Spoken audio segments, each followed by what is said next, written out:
Dear friends, ನಿಮ್ಮೆಲ್ರಿಗೂ ನಮ್ಮ YouTube channel the classic ಕಾರ್ನರ್ಗೆ ಸ್ವಾಗತ. ನಾನು ಈಗ GPSTR ಡಿಸ್ಕ್ರಿಪ್ಟಿವ್ ಇಂಗ್ಲಿಷ್ ಅನ್ನ ಸ್ಟಾರ್ಟ್ ಮಾಡಿದ್ದೀನಿ. ಆಲ್ರೆಡಿ ಲೆಟರ್ ರೈಟಿಂಗ್ ಅನ್ನ ಹೇಳ್ತಾ ಇದ್ದೀನಿ. ಮೂರು ತ್ರೀ ಟೈಪ್ಸ್ ಲೆಟರ್ ರೈಟಿಂಗ್ ಅನ್ನ ಹೇಳಿದ್ದೀನಿ. ಇನ್ನು 2-3 ಮುಂದಿನ ದಿನಗಳಲ್ಲಿ ಡಿಸ್ಕಷನ್ ಮಾಡೋಣ. ಈಗ ರಿಪೋರ್ಟ್ ರೈಟಿಂಗ್ ಬಗ್ಗೆ ಡಿಸ್ಕಷನ್ ಮಾಡೋಣ. ಬಹಳಷ್ಟು ಟಾಪಿಕ್ಸ್ಗಳು ನಿಮ್ಮ GPSTR ಸಿಲೆಬಸ್ಗೆ ಸಿಲೆಬಸ್ ಅನ್ನ ಪ್ರಿಸ್ಕ್ರೈಬ್ ಮಾಡಿದ್ದಾರೆ. ಅದರಲ್ಲಿ notice writing, report writing, message writing, dialogue writing, ಬಹಳಷ್ಟು ಟಾಪಿಕ್ಸ್ಗಳು ಅದಾವ. ಈಗ ರಿಪೋರ್ಟ್ ರೈಟಿಂಗ್ ಅನ್ನ ನಾನು ಡಿಸ್ಕಷನ್ ಮಾಡ್ತಾ ಇದ್ದೀನಿ.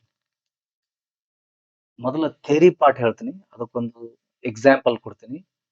ನೆಕ್ಸ್ಟ್ ಕ್ಲಾಸ್ಗಳಲ್ಲಿ ಕ್ವಶನ್ ಆನ್ಸರ್ ಹೇಳ್ಕೋತಾ ಹೋಗ್ತೀನಿ. ಈಗ ಜಸ್ಟ್ ಥಿಯರಿ ಪಾರ್ಟ್. ಮೊದಲ ಯಾವುದೇ ಇರಲಿ, ನೀವು ಡಿಸ್ಕ್ರಿಪ್ಟಿವ್ ಬರಿತಾ ಇದ್ರ ಅದ್ರ ಥಿಯರಿ ಪಾರ್ಟ್ ಅನ್ನು ಓದ್ಕೊಳ್ಬೇಕು ಅನ್ನೋ ಒಂದು ಕ್ಲಿಯರ್ ಐಡಿಯಾ ಸಿಗ್ತದೆ, ನಿಮಗೆ ಕ್ಲಾರಿಟಿ ಸಿಗ್ತದೆ ಆ ಟಾಪಿಕ್ ಬಗ್ಗೆ. ನೀವೇನ್ ಮಾಡ್ತೀರಿ, ಓನ್ಲಿ ಎಕ್ಸಾಂಪಲ್ ನೋಡಿ ಅಲ್ಲಿ ಬರೆಯಕ್ ಹೋಗ್ತೀರಿ, ಹಿಂಗಾಗಿ ಲಾಜಿಕಲ್ ಆರ್ಡರ್ ಅದೆಲ್ಲ ತಪ್ಪು ಹೋಗ್ಬಿಡ್ತದೆ.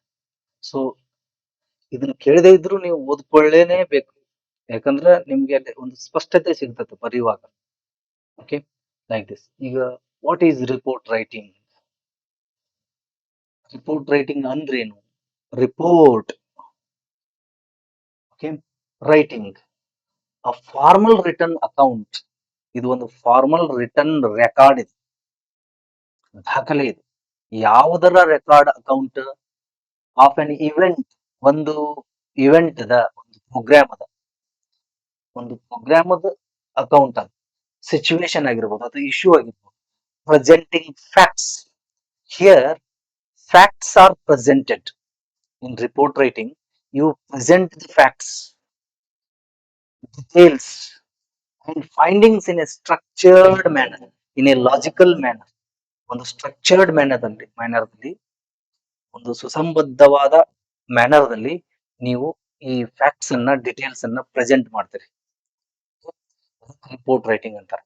It is A formal written account of an event, situation, or issue, presenting facts, details, and findings in a structured manner. Findings means what happened at the end. Okay, like this. ಇದಕ್ಕೇನಂತೀವಿ? Report writing ಅಂತೀವಿ. ಯಾವುದಾದ್ರೂ ಒಂದು program ಅದ, ಒಂದು function ಅದ, ಒಂದು event ಅದ, ಅಥವಾ ಒಂದು ಇಶ್ಯೂ ಅದ, ಫ್ಯಾಕ್ಟ್ಸ್ ಅನ್ನ ರಿಪೋರ್ಟ್ ಮಾಡುದು, ವರದಿ ಒಪ್ಪಿಸುವುದು. Okay, this is called report writing. Format of report writing. Format ಹೇಗಿರ್ತದ? ಟೈಟಲ್ ಬರಿಬೇಕು. ಟೈಟಲ್ ಹೆಂಗಿರ್ಬೇಕು? ಶಾರ್ಟ್ ಅಂಡ್ ಕ್ಲಿಯರ್ ಆಗಿರ್ಬೇಕು. ಇದು ಸಹಿತ ಲೆಟರ್ ರೈಟಿಂಗ್ ನಲ್ಲಿ ಹೇಗಿದೆಯೋ ಹಾಗೇನೆ ಇಲ್ಲಿ 4-3 ಟೈಪ್ ರೈಟಿಂಗ್ ಅದಾವ. ಒಬ್ಬೊಬ್ರು ಬೇರೆನೆ ಬರೀತಾರೆ, ಅಂದ್ರೆ ಫಾರ್ಮೆಟ್ ಚೇಂಜಸ್ ಅದಾವ. ನಾ ಎಲ್ಲ ಫಾರ್ಮೆಟ್ ಗಳನ್ನ ಹೇಳ್ತೀನಿ, ಯಾವ್ದಾದ್ರು all 3 or 4 formats are correct. Okay, standard ಆಗಿ 2-3 ಫಾರ್ಮೆಟ್ ಅನ್ನು ಹೇಳ್ತೀನಿ, ಅವುಗಳಲ್ಲಿ ನೀವು ಬರೀಬಹುದು ಯಾವ್ದಾದ್ರು ಒಂದು. ಟೈಟಲ್ ಹೆಂಗಿರ್ಬೇಕು? ಶಾರ್ಟ್ ಆಗಿರ್ಬೇಕು, ಕ್ಲಿಯರ್ ಆಗಿರ್ಬೇಕು. ಲಾಂಗ್ ಟೈಟಲ್ ಕೊಡಬಾರ್ದು ನೀವು, ಶಾರ್ಟ್ ಆಗಿರ್ಬೇಕು. Report on tree plantation programme, that's it. Okay, report on blood donation camp, like this. By line ಇರ್ಬೇಕು. ನೆಕ್ಸ್ಟ್ ಏನು? ಬೈ ಲೈನ್ ಇರ್ಬೇಕು. ಬೈ ಲೈನ್ ಅಂದ್ರೆ by whom was this report written? Okay, date and place, when and where this happened, event happened, like this. Date ಬರಿಬೇಕು, place ಬರಿಬೇಕು. Okay, date ಅಂತ mention ಮಾಡೋಂಗಿಲ್ಲ, direct ಆಗಿ date ಬರ್ರಿ. Place ಅಂತ ಬರೆದು ಅದ್ರ ಎಲ್ಲಿ, ಯಾವ ಪ್ಲೇಸ್ ನಲ್ಲಿ ನಡೀತು ಅಂತ ಬರಿಬೇಕು. ಒಂದೊಂದು ಫಾರ್ಮೆಟ್ ದಲ್ಲಿ ಪ್ಲೇಸ್ ಬರೆಯೋದಿಲ್ಲ, ಬಟ್ ಬರೆದ್ರೆ ನಡೀತದೆ. ಒಂದೇ ಪ್ಲೇಸ್ ಅನ್ನ ನೆನಪಿಟ್ಕೊಂಡು ಅದೇ ಪ್ಲೇಸ್ ಅನ್ನ ಬರ್ಕೋತ ಹೋಗ್ಬೇಕು. ನಾ ಹೇಳ್ತೀನಿ, ಒಂದು ಎಕ್ಸಾಂಪಲ್ ಕೊಡ್ತೀನಿ. ಮುಂದಿನ ವಿಡಿಯೋದಲ್ಲಿ ಕ್ವಶನ್ ಆನ್ಸರ್ ಹೇಳ್ಕೊತ ಹೋಗ್ತೀನಿ. ಈಗ ಥಿಯರಿ ಪಾರ್ಟ್ ಅನ್ನ ಹೇಳಿ ಇದಕ್ಕೆ ಒಂದು ಎಕ್ಸಾಂಪಲ್ ಕೊಡ್ತೀನಿ. Body body of the report writing ಅಂದ್ರ body of the letter writing ಹೆಂಗಿರ್ತದ, body of the notice writing, ಹಾಗೇನೆ ಬಾಡಿ ಆಫ್ ಏನು ರಿಪೋರ್ಟ್ ರೈಟಿಂಗ್ ಲಾಜಿಕಲ್ ಮ್ಯಾನರ್ ದಲ್ಲಿ ಇರಬೇಕು, ಕೊಹರೆಂಟ್ ಮ್ಯಾನರ್ ದಲ್ಲಿ ಇರಬೇಕು. One idea should follow another ideas. Okay, like this. Body and conclusion ಕೊಡಬೇಕು. Overall impression ಹೇಗಿದೆ ಅನ್ನೋದನ್ನ ನೀವು ಕನ್ಕ್ಲೂಷನ್ ದಲ್ಲಿ ಹೇಳಿ. This is the format of report writing. ಬಹಳ ಸಿಂಪಲ್ ಆಗಿದೆ, ಸಿಂಪಲ್ ಆಗಿನೇ ಬರಿಬೇಕು. Okay, then what are the characteristics of report writing? ಇದರ ಲಕ್ಷಣಗಳು ಹೆಂಗಿರ್ತಾವ ಅಥವಾ ಏನು ಲಕ್ಷಣಗಳು, ಏನು ಹೇಗಿರ್ತದೆ ಇದು report writing? Okay, first one, ಇದ್ರ ಲ್ಯಾಂಗ್ವೇಜ್ ಹೆಂಗಿರ್ಬೇಕಂದ್ರ ಫಾರ್ಮಲ್ ಆಗಿರ್ಬೇಕು. The language should be formal language. ಅಂದ್ರೆ ಏನು ಫಾರ್ಮಲ್ ಲ್ಯಾಂಗ್ವೇಜ್ ಅಂದ್ರೆ? ಪೊಲೈಟ್ ಆಗಿರ್ಬೇಕು ಲ್ಯಾಂಗ್ವೇಜ್, ಗ್ರಾಮೆಟಿಕಲ್ ಆಗಿರ್ಬೇಕು, ಪೊಲೈಟ್ ಆಗಿರ್ಬೇಕು, ರೆಸ್ಪೆಕ್ಟ್ಫುಲ್ ಆಗಿರ್ಬೇಕು. ಅಂದ್ರೆ for example, programme was awesome ಅಂತ ಬರೀತೀರಿ, ನೋ, ಪ್ರೋಗ್ರಾಮ್ ವಾಸ್ ಇಂಪ್ರೆಸಿವ್ ಅಂತ ಬರೀ, ಅಥವಾ ದ ಕಿಡ್ಸ್ ಹ್ಯಾಡ್ ಫನ್ ಅಂತ ಬರೀತೀರಿ, no, children had fun, the students had fun ಅಂತ ಬರೀತೀರಿ, no, the students enjoyed the programme ಅಂತ ಬರೀತೀರಿ. This is called formal language. Instead of writing the student had fun, you should write formal language like the student enjoyed the program. Then you write like this: uh, the students did not enjoy it ಅಂತೀರಿ, ಅಥವಾ chief guest did not enjoy that event ಅಂತೀರಿ, that I know that dance or something else. Hang ಬರಿಬಾರ್ದು. That particular event was not appreciated ಅಂತ ಬರೀಬೇಕು. Okay, student got prizes ಅಂತ ಬರೀತೀರಿ, no, the prizes were distributed to the students ಅಂತ ಬರೀತೀರಿ. This is called formal language. Okay, clear and concise, ಬಹಳ clear ಆಗಿರ್ಬೇಕು, simple ಆಗಿರ್ಬೇಕು language, ಕಾನ್ಸೈಸ್ ಆಗಿರ್ಬೇಕು. ಕಾನ್ಸೈಸ್ ಅಂದ್ರೆ ಬಹಳ ಸಂಕ್ಷಿಪ್ತವಾಗಿರ್ಬೇಕು. ನಮ್ಗ ಬಹಳ ಚಲೋ ಇಂಗ್ಲಿಷ್ ಬರ್ತದ ಅಂತೇಳಿ 2 ಸೆಂಟೆನ್ಸ್ ಆಗುವಂತ ಏನು ಲಾಂಗ್ ಸೆಂಟೆನ್ಸ್ ಅನ್ನ ಬರಿಬಾರ್ದು. 2 ಲೈನ್ ನಲ್ಲಿ ಒಂದೇ ಸೆಂಟೆನ್ಸ್ ಬರಿಬಾರ್ದು. ಓಕೆ, ಭಾರತದಲ್ಲಿ ಸಿಂಪಲ್ ಆಗಿ, ಕಾನ್ಸೈಸ್ ಆಗಿ, ಟು ದ ಪಾಯಿಂಟ್ ಬರಿಬೇಕು. Then based on facts, no personal views, no personal opinions. You have to present the facts. ಅಲ್ಲಿ ಏನ್ ನಡೀತು ಅದನ್ನ ಮಾತ್ರ ಬರಿಬೇಕು. ನಿಮ್ಮ ಒಪಿನಿಯನ್ ಅನ್ನ ನೀವು ಕೊಡಕ್ ಹೋಗ್ಬಾರ್ದಲ್ಲಿ. It should be based on facts. You are presenting the facts in report. ವರದಿ ಒಪ್ಪಿಸೋದಂದ್ರೆ ಏನಾಗಿದೆ ಅದನ್ನ ಫಾರ್ಮಲ್ ಲ್ಯಾಂಗ್ವೇಜ್ ದಲ್ಲಿ ಕ್ಲಿಯರ್ ಆಗಿ, ಕಾನ್ಸೈಸ್ ಆಗಿ ಬರಿಬೇಕು. Then past tense is mostly used. Past tense ದಲ್ಲೇನೆ ಬರಿಬೇಕು. ಯಾಕಂದ್ರೆ ಇವೆಂಟ್ ಆಗಿದ್ದನ್ನ ಬರಿತಿರ್ತೀರಿ ನೀವು. Past tense is used. Past tense ಅಂದ್ರೆ ಸಿಂಪಲ್ ಪಾಸ್ಟ್ ಟೆನ್ಸ್ ಆಗಿರ್ಬೋದು, ಪಾಸ್ಟ್ ಕಂಟಿನ್ಯೂಸ್ ಟೆನ್ಸ್ ಆಗಿರ್ಬೋದು, ಪಾಸ್ಟ್ ಪರ್ಫೆಕ್ಟ್ ಕಂಟಿನ್ಯೂಸ್ ಟೆನ್ಸ್ ಆಗಿರ್ಬೋದು, ಓನ್ಲಿ ಪಾಸ್ಟ್ ಟೆನ್ಸ್ ಆಗಿರ್ಬೋದು, ಬರಿತಿರ್ತೀರಿ. ಇನ್ನಿಷ್ಟು ಅದು ಎಫೆಕ್ಟ್ ತೋರ್ಸಕ್ ಪ್ರೆಸೆಂಟ್ ಟೆನ್ಸ್ ಯೂಸ್ ಮಾಡಬಹುದು. ಪ್ರೆಸೆಂಟ್ ಪರ್ಫೆಕ್ಟ್ ಟೆನ್ಸ್ ಅಥವಾ ಸಿಂಪಲ್ ಪ್ರೆಸೆಂಟ್ ಟೆನ್ಸ್ ಯೂಸ್ ಮಾಡಬಹುದು ಸಾಂದರ್ಭಿಕವಾಗಿ. But mostly past tense is mostly used like this. And logical sequence, ಇದು ಬಹಳ ಇಂಪಾರ್ಟೆಂಟ್. ನೀವು ಲಾಜಿಕಲ್ ಸೀಕ್ವೆನ್ಸ್ ದಲ್ಲಿ ಬರಿಬೇಕು, ಕೊಹರೆಂಟ್ ಮ್ಯಾನರ್ ದಲ್ಲಿ ಬರಿಬೇಕು. What do you mean by logical sequence? Presenting ideas or events in a correct manner, meaningful manner.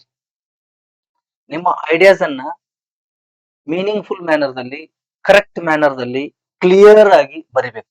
ಅದಕ್ಕೆ logical order ಅಂತಾರೆ.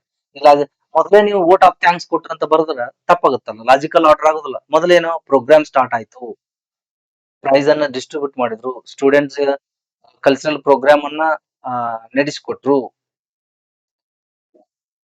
Vote of thanks ಹೇಳಿದ್ರು. ಈ ತರ ಲಾಜಿಕಲ್ ಆರ್ಡರ್ ದಲ್ಲಿ ಬರ್ಬೇಕು. ಒನ್ ಸೆಂಟೆನ್ಸ್ ಅಥವಾ one idea should follow another idea. Okay, like this. Logical sequence ಅಂದ್ರೆ ಇದು. ಪ್ರೋಗ್ರಾಮ್ ಸ್ಟಾರ್ಟ್ ಆಗಿದ್ದು ಒಂದು ಇಂಟ್ರೊಡಕ್ಷನ್, ಡೆವಲಪ್ಮೆಂಟ್, ಕನ್ಕ್ಲೂಷನ್, ಈ ತರ ಇರಬೇಕು. ಲಾಜಿಕಲ್ ಆರ್ಡರ್ ಅಂತಾರೆ. Okay, or coherent order. These are the characteristics of report writing. ಒಂದು ರಿಪೋರ್ಟ್ ರೈಟಿಂಗ್ ಅಲ್ಲಿ ಇವೆಲ್ಲ ಇರಬೇಕು.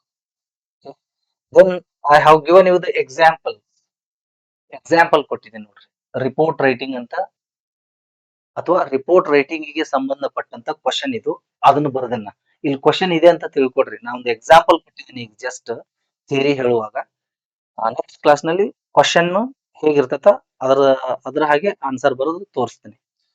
ರಿಪೋರ್ಟ್ ರೈಟಿಂಗ್ ಯಾವ್ದ ಎಕ್ಸಾಮ್ ಇರ್ಲಿ, ಅದು ಈ ಸಬ್ಜೆಕ್ಟ್ ಇರ್ಲಿ ಮತ್ತೊಂದು ಸಬ್ಜೆಕ್ಟ್ ಇರ್ಲಿ, ನೀವು ಒಂದು ಕ್ವಶನ್ ಗೆ ಆನ್ಸರ್ ಬರಿತಾ ಇದ್ರ ಆ ಕ್ವಶನ್ ಯಾವ ಟಾಪಿಕ್ ಗೆ ಸಂಬಂಧಪಟ್ಟಿದೆ ಆ ಟಾಪಿಕ್ ಅನ್ನು ಮೆನ್ಷನ್ ಮಾಡ್ಬೇಕು. ಈಗ ನಾವು we are doing report writing.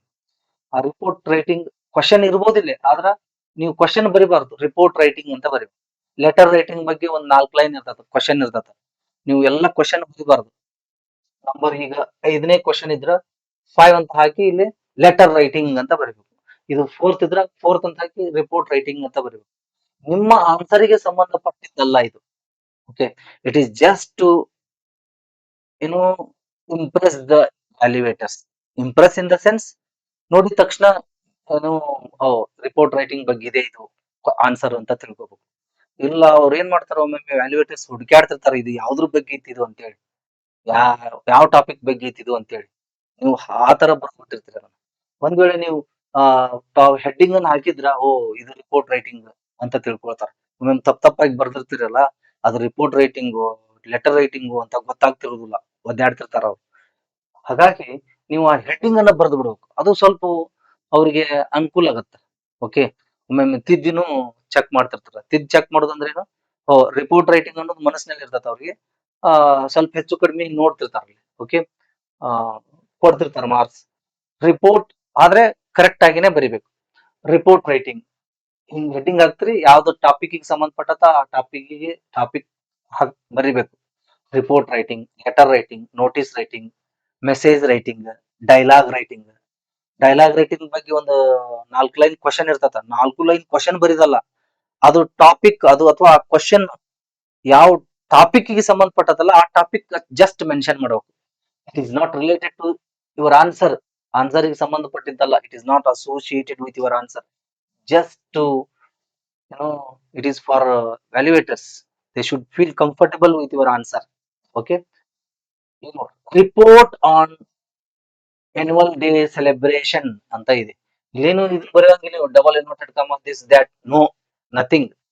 Report first letter capital R, A D C ಸಿ ಸ್ಪಷ್ಟವಾಗಿ ಕ್ಯಾಪಿಟಲ್ ಇರಲಿ. Report on annual day celebration complete ಆಗಿ ಹಿಂಗ್ ಬರಿಬೇಕು. ಇದು ಮಿಡಲ್ ಆಗಿ ಇರ್ಬೇಕು ರಿಪೋರ್ಟ್ ರೈಟಿಂಗ್ ಅಂತ ಹೇಳಿ ನೋಡ್ಕೊಳ್ಬೇಕು. ನೀವು ಒಂದ್ 2 ಲೈನ್ ಬಿಡ್ಬೇಕು, ಇಲ್ಲಿ ಕೆಳಗೆ ಬರಿಬೇಕು ರಿಪೋರ್ಟ್ ಆನ್. ಒಂದೊಂದು ಅಥವಾ ಒಂದೊಂದು ಪುಸ್ತಕದಲ್ಲಿ ಅಥವಾ ಒಬ್ಬೊಬ್ರು ಏನ್ ಬರೀತಾರ, ಆನ್ಯುವಲ್ ಡೇ ಸೆಲೆಬ್ರೇಷನ್ ಅಂತ ಅಷ್ಟೇ ಬರೀತಾರ, ಇದ್ರ ಮೇಲೆ ರಿಪೋರ್ಟ್ ಆನ್ ಅಂತ ಬರ್ದಿರ್ತಾರ. ಈ ಆನ್ಯುವಲ್ ಡೇ ಸೆಲೆಬ್ರೇಷನ್ ಮೇಲೆ ಹಂಗೂನು ಬರೀತಾರ. ಅದೇ ಹೇಳಿದ್ನಲ್ಲ, ನಾನು ಆ ಒಂದು ಕ್ವಶನ್ ತಗೊಂಡಾಗ ಇದ್ರ ಬಗ್ಗೆ ಡಿಸ್ಕಷನ್ ಮಾಡ್ತಾ ಹೋಗ್ತೇನೆ. Report on annual day celebration, ಇದು ಶಾರ್ಟ್ ಆಗಿ ಕ್ಲಿಯರ್ ಆಗಿ ಇರುವಂತ ಟೈಟಲ್. ಥಿಯರಿ ಓದಿದ್ರಲ್ಲ ಅಥವಾ ನೋಡಿದ್ರಲ್ಲ, ಹಾಗೇನೆ ಇರ್ಬೇಕು. ಶಾರ್ಟ್ ಆಗಿದೆ, ಕನ್ಸೈಸ್ ಆಗಿದೆ.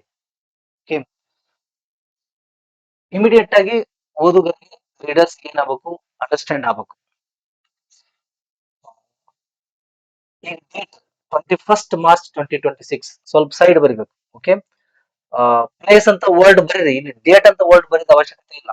ಪ್ಲೇಸ್ ಅಂತ ಬರೆದು ಕಾಲಮ್ ಕೊಟ್ಟು ಗೌರ್ಮೆಂಟ್ ಕಾಲೇಜ್ ಬೆಂಗಳೂರು ಒಂದೇ ಬರ್ಕೋತ ಹೋಗ್ಬಿಡ್ರಿ. ಗೌರ್ಮೆಂಟ್ ಕಾಲೇಜ್ ಬೆಂಗಳೂರು ಫಿಕ್ಸ್ ಆಗಿ ಇಟ್ಕೊಂಡ್ಬಿಡ್ರಿ ಅಂತ ಪ್ಲೇಸ್. ಅಲ್ಲೇನಾದ್ರೂ ಇದೇ ಕಾಲೇಜ್ ಇವರೇ ನೀವು ಅಂತ ತಿಳ್ಕೊಂಡು ಬರೆದಿದ್ರೆ ಅದನ್ನೇ ಮೆನ್ಷನ್ ಮಾಡ್ಬೇಕು ಕ್ವಶನ್ ಅಲ್ಲಿ. ಈಗ ನೋಡ್ರಿ, ಸ್ಟಾರ್ಟ್ ಆಯ್ತು. ಲಾಜಿಕಲ್ ಮ್ಯಾನರ್ ದಲ್ಲಿ ಇರ್ಬೇಕಾ, ಲಾಜಿಕಲ್ ಮ್ಯಾನರ್ ದಲ್ಲಿ ideas should be arranged in a clear, correct, meaningful manner. Introduction type. The annual day of the college was celebrated on 3rd March 2026 with great enthusiasm. ಇದಕ್ಕೆ formal language ಅಂತಾರೆ, with great enthusiasm. Grandly ಅಂತ ಬರೋದು. Okay, like this. ಇಲ್ಲಿ ಓಸ್ ಮಾಲನ ಇರ್ಬೇಕಿದು. Position in, on, of ಬರ್ತಾವಲ್ಲ, first letter small ಇರಲಿ. ಮೇನ್ ಕೀ ವರ್ಡ್ಸ್ ಏನ್ ಇರ್ತಾವಲ್ಲ ಅವು ಕ್ಯಾಪಿಟಲ್ ಆಗಿರ್ಬೇಕು. ನೆಕ್ಸ್ಟ್ ನೋಡ್ರಿ, ದ ಪ್ರೋಗ್ರಾಮ್ ಬಿಗ್ಯಾನ್ ನೋಡ್ರಿ. ಸೆಲೆಬ್ರೇಟೆಡ್ ಅಂದ್ರಿ ಯಾವಾಗ ಅಂದ್ರಿ, ಏನು ಸೆಲೆಬ್ರೇಟೆಡ್ ಆಯ್ತು ಅದನ್ನ ಬರ್ದ್ರಿ. The programme began at 10 AM. Started ಅಂತ ಹೇಳ್ಬಾರ್ದ್ರಿ, ಬಿಗ್ಯಾನ್ ಅಂತ. Began at 10 AM with a welcome note. Welcome note ಅಂತ ಬರ್ರಿ, ವೆಲ್ಕಮ್ ಸ್ಪೀಚ್ ಅಂತ ಬರ್ರಿ. By the principal, don't write the name of principal, just mention the principal. Okay, ಬೇರೆದವ್ರ ಯಾರಾದ್ರೂ ಹೆಸರು ಮೆನ್ಷನ್ ಮಾಡಬಹುದು, ಬಟ್ ನೋ, ನಾಟ್ ನೆಸೆಸರಿ. ಅದನ್ನೇನು ಬರೋ ಅವಶ್ಯಕತೆ ಇಲ್ಲ. ಓನ್ಲಿ ಪ್ರಿನ್ಸಿಪಲ್ ಅಂತ ಮೆನ್ಷನ್ ಮಾಡ್ಬೇಕು. With a welcome speech, with a welcome note by the principal. This is the first para body of the report. Then second nodri para, various cultural events, various cultural programs such as, like anta baribadri, like dance, debate, this, that anta. Such as anta word use ಮಾಡಿ. Okay, such as dance.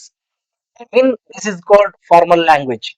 Such as dance, drama, and singing. You can add two more events, programs, were performed. No, see, these are all past tenses. Written in passive form. Passive voice ನಲ್ಲಿ ಬರೀತಾ ಇದ್ದೀನಿ ನಾನು. Performed by the students. The students performed ಅಂತಾನೂ ಬರಿಬಹುದು, but usually report writing ನಲ್ಲಿ ಬರೆಯುವಾಗ ಅಥವಾ notice writing ಬರೆಯುವಾಗ passive voice ನಲ್ಲಿ ಹೆಚ್ಚು ಬರೀತೀವಿ. Okay, ಅದನ್ನ ಇದು ಮಾಡ್ತಾರೆ. Performed by the students. The chief guest appreciated the talents of the students and encouraged them to excel in academics and extra co-curricular activities.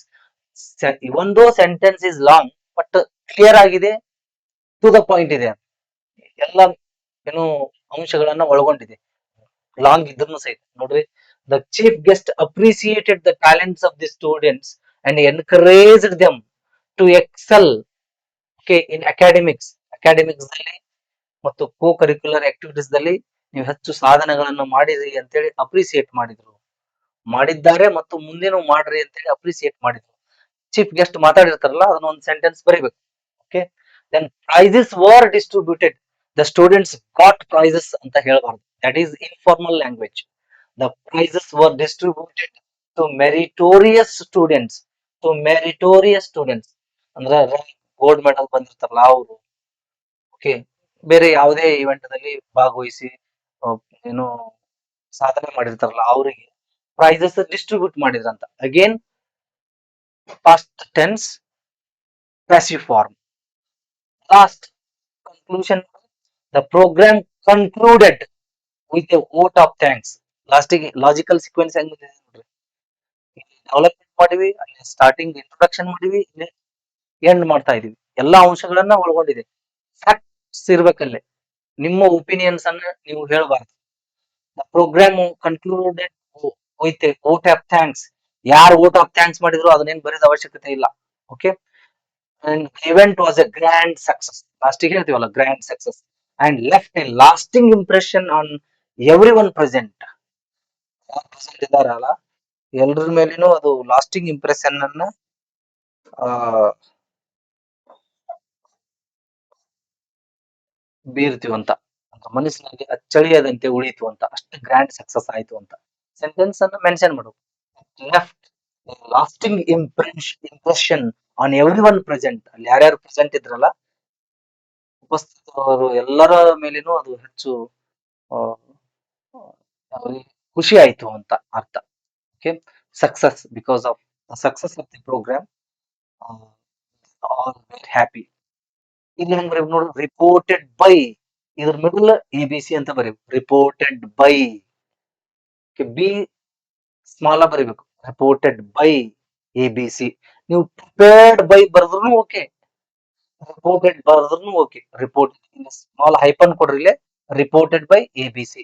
ಒಮ್ಮೊಮ್ಮೆ ಸ್ಟಾರ್ಟಿಂಗ್ ಬರೆದು ಬಿಡ್ತಾರ, ಅದನ್ನ ಇಲ್ಲಿನೂ ಬರೀತಾರ ರಿಪೋರ್ಟೆಡ್ ಬೈ ಅಂತೇಳಿ. I will discuss that like this. No, the program concluded with a vote of thanks. The event was a grand success and left a lasting, LAST, lasting ಅಂದ್ರೆ permanent ಅಂತ, lasting impression on everyone present there. Okay, ಈ ತರ ನೀವು ಬರಿಬೇಕು. ಇನ್ನು ನಿಮಗೆ ಒಂದ್ ಸ್ವಲ್ಪ ಕಂಫರ್ಟಬಲ್ ಇರದೇ ಇದ್ರೆ ಇಂಗ್ಲಿಷ್ ನಲ್ಲಿ ಒಂದು 3 ಟೈಪ್ ರಿಪೋರ್ಟ್ ರೈಟಿಂಗ್ ಬಯಾಟ್ ಮಾಡ್ಬಿಡ್ರಿ. ಆ body of the report writing ಇವೆಲ್ಲ ಗೊತ್ತಾಗ್ತಾವ. ಡೇಟ್, ಪ್ಲೇಸ್, ಟೈಟಲ್ ಇದು ಬರೀದು ಗೊತ್ತಾಗುತ್ತೆ ನೀವು ನೋಡ್ಕೊಂಡು ಹೋದ್ರಿ ಅಂದ್ರೆ. ಬಟ್ ಇಲ್ಲಿ ಏನಾಗುತ್ತಾ, ನೀವು ಲಾಜಿಕಲ್ ಸೀಕ್ವೆನ್ಸಸ್ ಅನ್ನ ಸಮಟೈಮ್ಸ್ ಮಿಸ್ ಮಾಡ್ಬಿಡ್ತೀರಿ. ಸಮಟೈಮ್ಸ್ ಫಾರ್ಮಲ್ ಲ್ಯಾಂಗ್ವೇಜ್ ಅನ್ನ ಯೂಸ್ ಮಾಡೋದಿಲ್ಲ, ಹಂಗಾಗ್ಬಿಡ್ತದೆ.